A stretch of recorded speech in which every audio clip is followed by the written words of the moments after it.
first thing I want to say is it's Thursday. This is what you've been waiting for. Statistical lecture on multiplicities is the culmination of the course in every way. So anyway, I'm Kert Viele. If you any social media, basically my name's unique. What I want to talk about is all of the different ways that multiplicities will run into your life. They come to you in ways that are often not obvious. I want to talk about how to mitigate them. So I want to talk about things like pre-specifying your designs, all this discussion about being clear on all your secondary endpoints and everything in your protocol, why we care about that. And I'll talk a little bit about what the common methods are, not really aiming for you to be precisely knowledgeable of all these at the end of them, but just so the names come to mind and sort of like I have a basic idea what these are doing. All right, so what is a multiplicity? So the basic point is anytime you do multiple tests, and those multiple tests can come in a couple different forms. So you can test multiple different things. So you can imagine, oh, I want to test whether my drug works in women. I want to test whether my drug works in men. I want to test whether my drug works in people over 65. I want to test people between 45 and 65, 20. Okay, I'm testing multiple things. You also get a multiplicity whenever you are testing the same thing multiple times. So Roger gave a whole lecture on this. I always have to attend Roger's lecture before mine, so I know what I don't have to talk about because he already covered it. But we did this yesterday, so if you do the same thing over and over again, fun fact, if you enjoy math, if I enroll 100 patients in a trial and test a hypothesis, and at 0.025, I enroll another 100 and test at 0.025, I enroll another 100, 0.025, and I just do this over and over again, I'm actually guaranteed to eventually reject my hypothesis. You shouldn't do that for a number of reasons, but this is one of the things we're trying to avoid, is to actually get reproducible conclusions.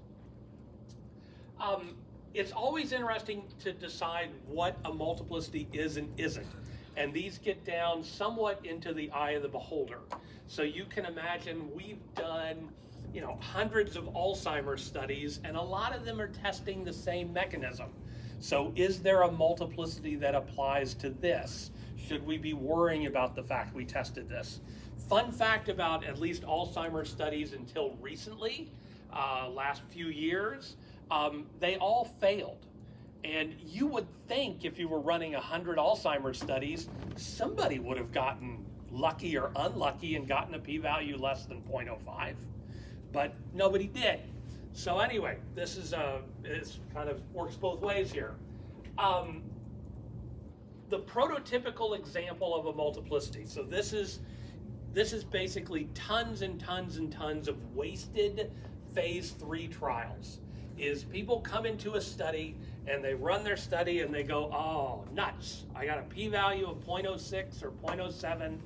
Boy, that's close. I bet what's really going on is I didn't enroll the right population. I didn't pick the people who are actually going to benefit from the drug. So what they do is they go through all the study, they test lots of subgroups, divided up by age, by sex, by severity of disease, subtype of disease, genetic profiles, and they may do, Valerie, what's the most you've ever done on subgroup analyses in a study? More than you prefer. So anyway, we actually put in our contracts, this is like a major discussion over we don't want to do a bunch of these. So for multiple reasons, but you do 100 different tests and it's not unusual for it to be that number. And so you find one of them that, oh, this one's 0.02. I've done science, I now know the answer. And so now what you do is you go, hey, I'm gonna try to get funding for another trial and I'm gonna do it in that subgroup. Okay, so now let's run another trial to prove this. And now it doesn't always happen. There are a few times you do identify a subgroup, but most of the time, this second trial fails. And you can trace back millions upon millions of dollars in wasted money, which are essentially, I didn't get what I wanted the first time, so I'm going to try again, doing this multiplicity. So why is this happening to you? So you can imagine these 100 different tests. They're basically, suppose that nothing's going on, so the drug doesn't work. But all of the tests, they're all random. So some of them get unlucky, some of them get lucky. The top of the heap, you're going to get a few that have significant p-values. If you run 100 tests, you're going to see a few significant values. So you can imagine, suppose the drug has a little mediocre effect. You might actually see a fair number of these. So they're not real. So it's just luck. So these are all random highs. So then what happens when you run your second study, you get this phenomenon called regression to the mean, which means when you do something, I had a random result the first time, I do it again, I'm going to get something closer to the truth that second time. And so it goes back down to the fact that there's nothing going on, it was just a random high, and you fail your second trial. So we have this all the time. In our studies, people come to us, I found a subset, this is great, and we just kind of were sitting here going, this is why I don't like being on Zoom with a picture on. I usually try to have my camera off, because a lot of times while I'm listening to this, I'm like, so anyway, and I don't have any kind of poker face, so I'm a good online poker player. I'm horrible in person, because I'm like, ooh, look what I got. So anyway, which is not a good thing to do. But anyway, so you want to be careful about this kind of multiplicity. These can get a little odd in terms of perception, and I don't have a good answer for this, but suppose all of you ran studies. So you all run phase 2 trials, and let's suppose Dan comes to me and says, I got a significant result in my phase 2, or a really good one, I want to run a phase 3. So my thinking in this process is, I know you all ran phase 2 studies. There are over 20 of you, so over 40 of you. So Dan might just be the lucky person who got a random high. And so I tend to discount this. Dan, on the other hand, reasonably can go, this is the only study I ran. There's no multiplicity for me, so I'm Dan. So anyway, so you can get it gets kind of debatable on what the multiplicity is in here. Okay, Roger talked a lot about the group sequential example, so I'm going to basically skip most of this, but the idea is that if you're testing something multiple times, what we do is we adjust the thresholds that we're testing at. So we don't test at 0.05, we pick cleverly defined thresholds for each of the tests in sequence, and lo and behold, we're able to get this 2.5% type 1 error. We can control our results. So I'm going to let that sit. There are subtleties involved in dealing with multiplicities. So I worked in something called historical data. So this is where you take results of old trials and try to use that information in a new trial. Basically, you construct an analysis where at the end of your current trial, you say, I'm going to analyze the totality of the evidence rather than only the trial. And the question is, how do you do that well? And there are ways to do it well and ways to do it badly. But anyway, when you're doing this, I want to kind of talk through an example of a sponsor that I foolishly believed. So they come to me, this was a Duchenne therapy, and they said, we're going to enroll this phase 3 population. This is the historical data. We ran a phase 2. This is our data from the phase 2. And what we want to do is we want to use that in phase 3. This is fairly common, especially in rarer and rarer diseases where there's limited information. So anyway, so I sat there and I started to work on this problem, write a design, and I did not ask the one question that I should have asked. I was young, like I was in my 40s at this point. I mean, this is really bad. So anyway, so what I did is, as I worked on this, I asked the question. I said, is this the only data you have? I should have asked this immediately. Their response was no. And in fact, what they had was they didn't tell me what their whole phase 2 data. They had run these 100 tests and not told me that they had run the 100 tests. And what they wanted to borrow from was a cherry-picked version of that. So at this point, of course, this is wrong because I can't take this cherry-picked multiplicity-laden thing and borrow it at face value. I've got to anyway, downweight it in some way. And so when we got into that discussion, if you were at our small group dinner on Tuesday, which only a few of you were, you'll find out I've broken up with a number of girlfriends over the years. I also broke up with this client as well. But anyway, so this is, sometimes you have to dig for this multiplicity. We're all aware of the file drawer problem where positive studies get published and potentially negative studies don't. That's another form of multiplicity. You're only seeing part of the world's data. And so you always have to assume things are being cherry-picked. So this gets at, how broadly should we think of these things? So should we think of all trials in an indication, all trials with a specific mechanism? To my knowledge, these aren't questions that actually have well-defined answers. So I think if you talk to multiple people, you'd get multiple opinions on this, a little beyond the scope of what I'm going to do this morning, but keep it in mind that it's out there. If you're working on a problem, other people have worked on similar problems. So evaluate their data in that context and try to get as broad a picture of what actually has been done as possible. All right, so what do we do about this? So we know this issue is now floating around. So how do we make sure that we're not, we don't run these bad phase 3 trials, we're not deceived by a random high? And so the first principle that you'll see here is this idea of pre-specification. So when you are writing your SAP, when you're writing your protocol, you want to actually specify, here is actually what I am going to test, and also how I'm going to do it. So you need to say, the first thing I'm going to do, my data comes in, I'm all happy, look at all the numbers, they're all great.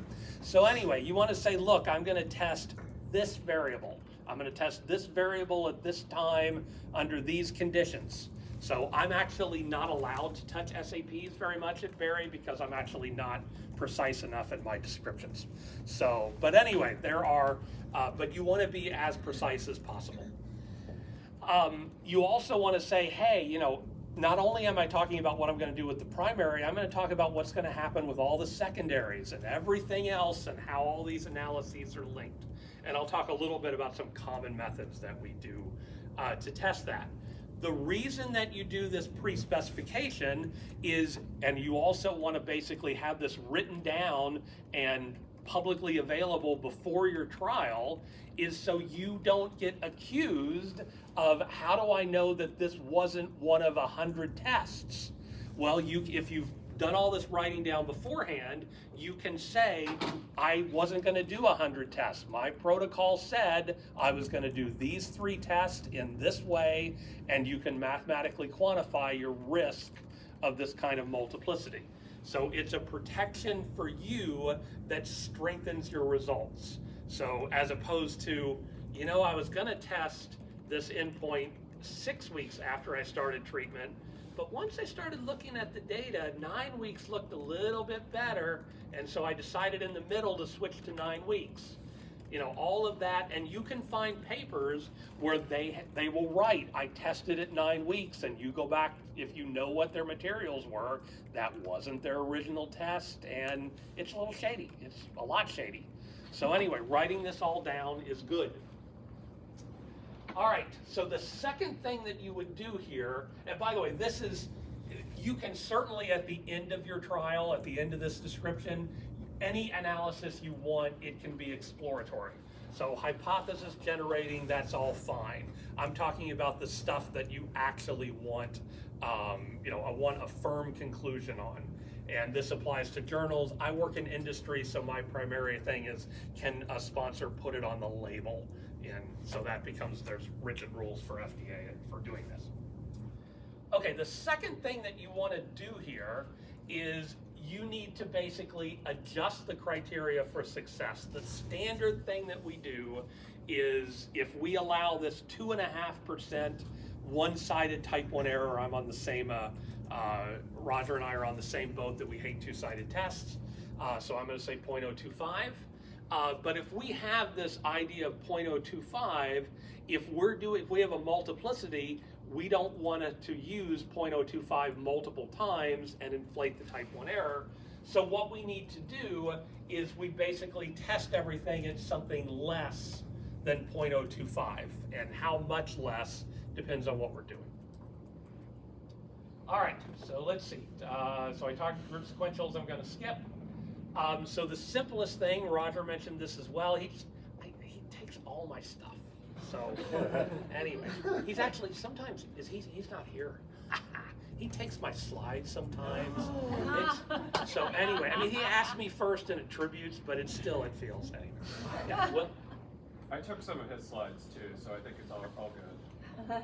Yeah, I do too, but I wasn't going to admit that. So that was a multiplicity. So anyway, okay, so Bonferroni basically says if you want to run multiple tests, the simplest thing to do is to just count how many tests you're going to run. How do you know? You pre-specify them so you can actually count 1, 2, 3, 4, 5.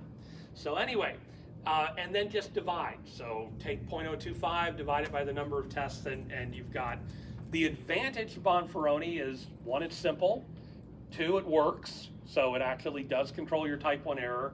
The difficulty with Bonferroni is it's too what we often call conservative. You'll lose power. You don't have to cut it by K. There are more clever ways to deal with the multiplicity that gets you better ability to test your hypothesis. All right, so let's see. The other thing that's bad about Bonferroni is you can imagine if you were testing, say, 10,000 genes, 0.025 divided by 10,000 is a really tiny number. So it may not be the right thing you want to do in that kind of situation. Okay, so that's Bonferroni. I'd say several people do Bonferroni, but we always tell people, don't do this. So, but it does work, but it's so commonly known. Okay, so then the other thing that comes up is something called gatekeeping. And so the idea of gatekeeping, this is often done for secondary endpoints. And when you have a primary and secondary endpoint, what you do is you say the following. You say, okay, here's my primary analysis. Okay, so now we test this. And I'm going to label Mark the primary analysis. Congratulations. Thank you. Okay, now, so then what we do is we get to our study, and we're now test that hypothesis. We use 0.025 standard regular hypothesis test. Now, Mark, loaded question here. Were you successful? You rejected the null hypothesis or not? Rejection. All right, so Mark actually, bing, we won on the primary analysis. So now what happens is there's a list here, and there are secondary endpoints. So, and Megan obviously is above all endpoints, so she's not the secondary endpoint here. Sherry, you are the secondary endpoint. There's an order to this. You have to pre-specify the order. So Sherry is secondary endpoint 1. She's first in the list. We can also test Sherry at 0.025 because we passed Mark. So we can go through this. Were you successful or not? Okay, so Sherry was not successful, but she was honest about it, and that makes her a good person. So anyway, so what's going to happen is at that point, we didn't get Sherry, we are done. We cannot test anything else. This is part of the gatekeeping approach, is you can't, if you don't pass the gate, you can't keep going. It becomes a wall. Similarly, if Mark had not been successful, then we couldn't have even tested Sherry at this. So basically what you have to do is you define this sequence, and you can say you can test until you get done. You can imagine there's a lot of I'm going to call it gamesmanship here. When you have when I have companies and they want to use this approach, their thought is, well, what order should I test things in? And the two things you have to kind of weigh are, some of these endpoints are more important to them than others. I want this on the label, but at the same time, they think some of them are easier to win than others. So you have to think about the order. So if we're talking about Sherry and Melissa, we have to decide, do we test Sherry and then Melissa, or do we test Melissa and then Sherry? And sometimes the thought is, let's see, I'm mentally flipping a coin, not making a judgment. So anyway, we may say that Melissa is really, really important, but she's going to be hard to win. Sherry is less important, but she's easy to win. And so that may be an argument, hey, let's test Sherry first. We think we're going to get it. We're going to test this. Of course, what can happen is we get to the end of the trial, and lo and behold, Melissa's the one that actually won, but we tested Sherry first, and we can't actually make that claim. Now, if you think that all sounds a little arbitrary, it is. Depending on what order you set these gates, you can get the same set of data that if you had pre-specified it one way, you would have gotten one set of conclusions. And if you had pre-specified it the other way, tested in a different order, you would have, Roger's back, I can't talk about him anymore. So anyway, then you would have gotten a different conclusion. So that's honestly upsetting. So, and there aren't a lot of great solutions on this. The way I tend to think about this is, by doing this, you have set yourself up where whatever conclusions you draw, those were at least safe, well-established, well-defended conclusions. It doesn't mean that you haven't left things on the table. So I don't tend to read this, okay, Melissa, we didn't get to test Melissa, but her p-value was 0.000001. That doesn't mean that, I'm going to dismiss Melissa and say, we never got to test her, so we're going to ignore it. But it does say I now can't write in my journal article with the same level of oomph that I could before. So always think about this. This is to protect the conclusions you do draw, but it carries a risk that there may be important things that you missed. All right, so that's gatekeeping. It's all about keeping that. This is kind of the fancy thing, and kind of, I don't know if I should even call it, I don't know if it's fully state of the art at this point. But anyway, we do a lot of these things called graphical methods. What somebody eventually realized, it's kind of a cool observation, is you can think of alpha as a resource that can get moved around. And this is a really interesting kind of mathematical thing. So suppose that Mark is my primary, and I'm going to make Melissa she's a co-primary. I'm going to test both of them on here, and I'm going to be allowed to win either one of them. And then I'm also going to have Sherry and Dietrich. You're up. So I can do the following kinds of things.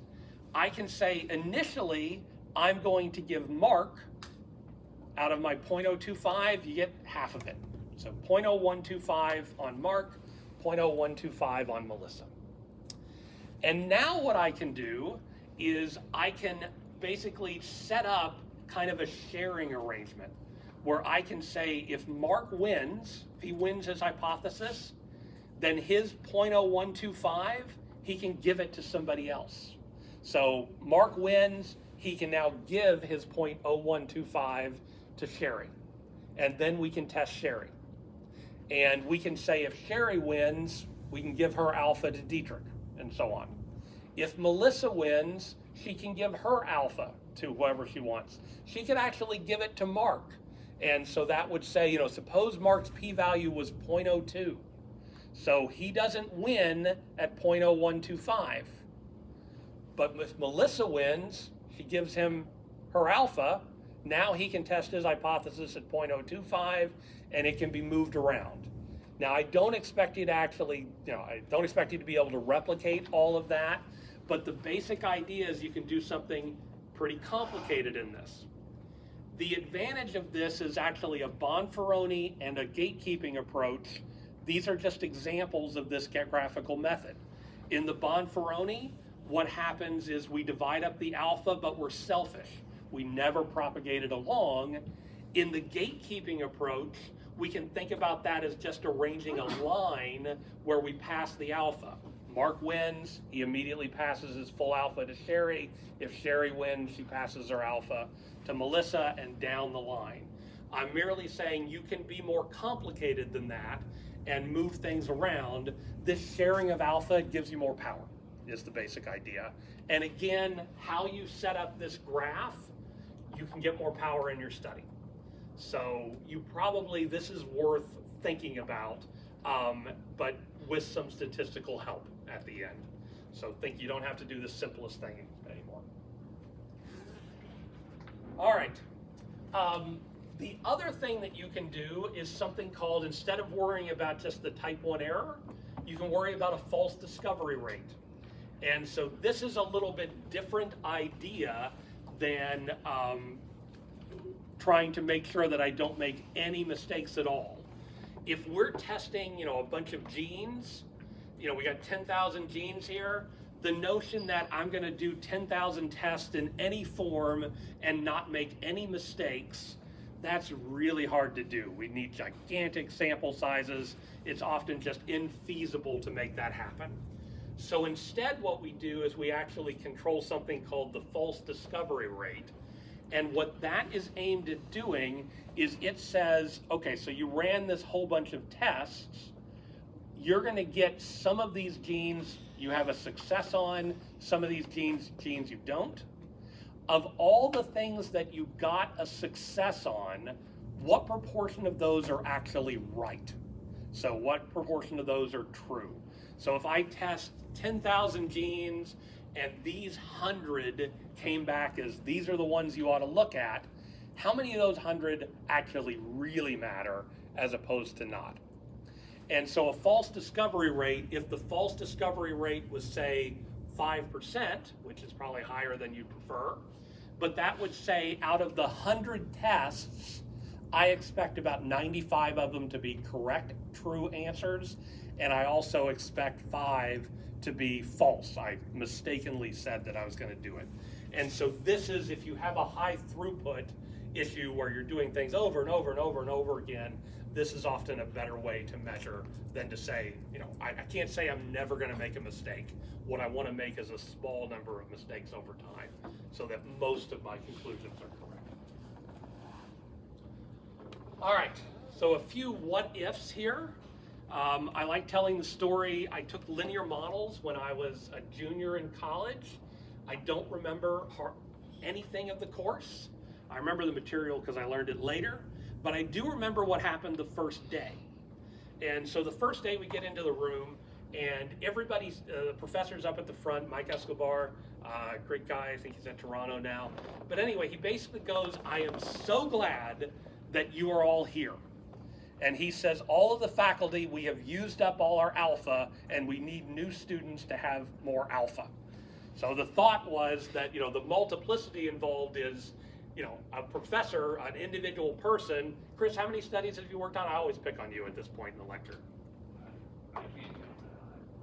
Okay, so 1,000.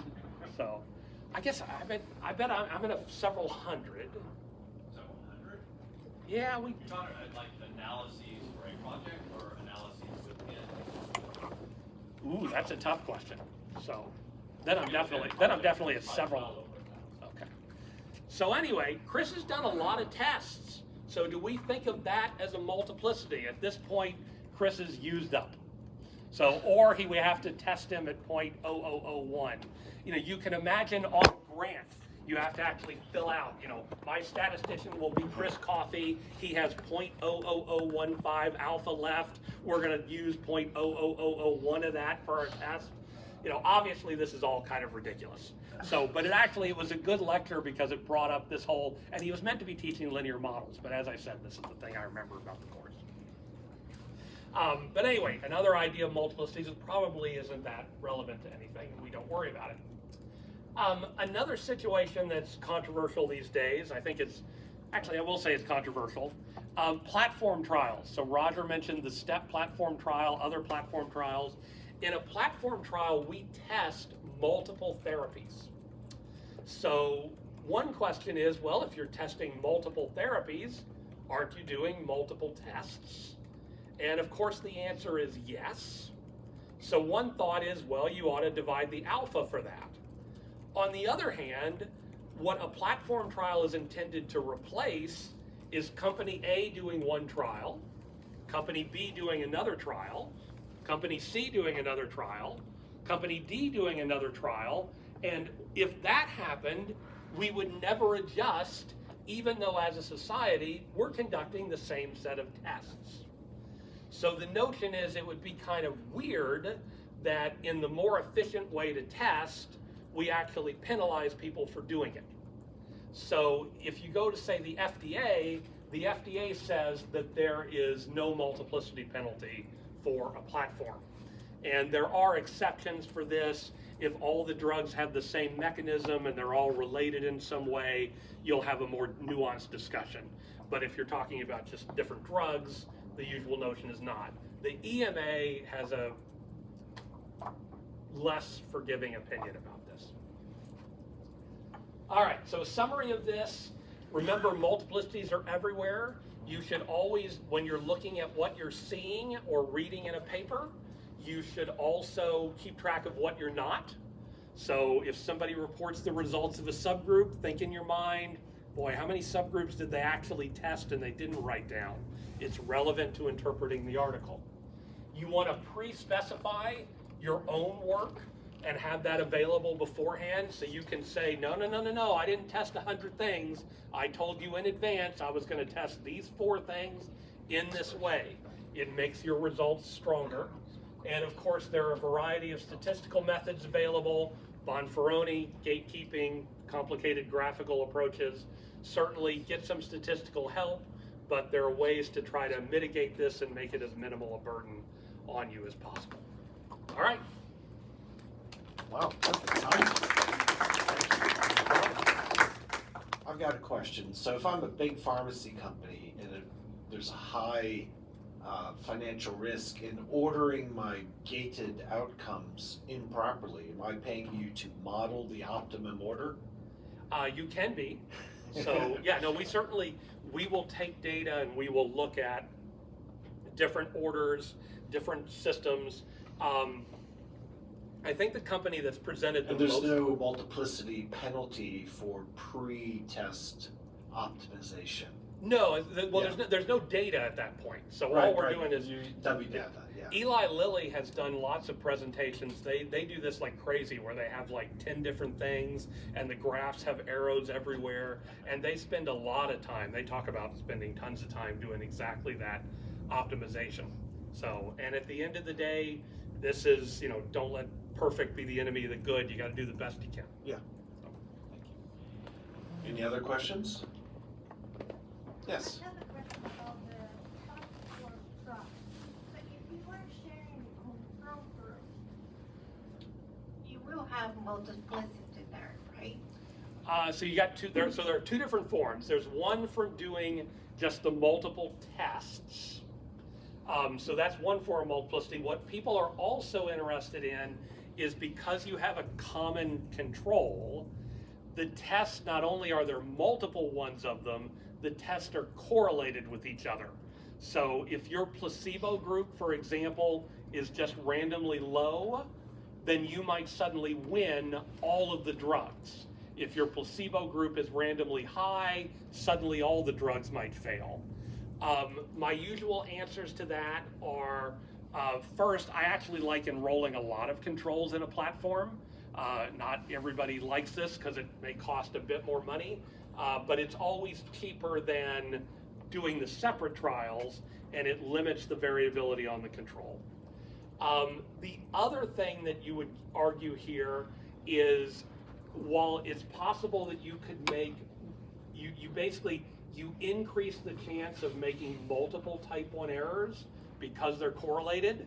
That's bad, but at the same time, because they're correlated, you also increase the chance of making no type 1 errors, which is good.